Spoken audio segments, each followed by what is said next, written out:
When I first started reading this book, I could sense that there is some secrets under hiding beneath the peaceful appearance. As Miss Lucy says, they are never told enough. Well, in fact, most of the clones still don't know the entire story. When Tommy and Casey eventually manage to find Madame, everything that starts to connect for them. But all those days before, or probably the whole life for some other clones, they live in such a state that know what they know what their fates are while not knowing exactly and clearly. They're created to die at the right time, or in other words, their goals of living are to die. And they all slowly realize that.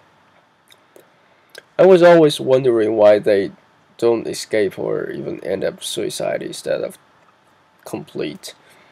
But finally, I think I understand that for them, the death is really the only thing over which they have ultimate authority.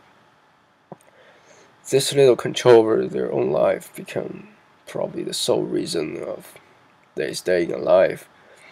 And I remember the saying, if you cannot solve it, if you cannot solve something, then the best you can do is to live with it. I guess that's what the kids are thinking. They have hope in their childhood, and then they are told that they're unable to realize these dreams.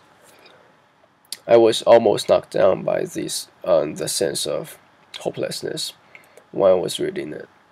Really, they live for a sacrifice. However, I see some real examples where living like these clones. They do not fight for a better life, though they probably have a chance to change, unlike the clones. They don't have. Instead, they let themselves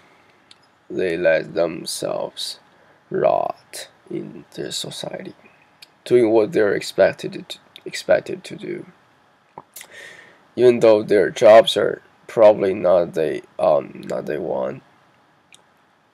They choose to live with it without even trying to alter or to end. Back to the story for Casey and Tommy, I can feel it that it will be a depressing ending. These clones have souls, but they do not have authority over souls. And they have the ability to love, but they don't have the freedom to love. I think these are what's really tragic about the clones.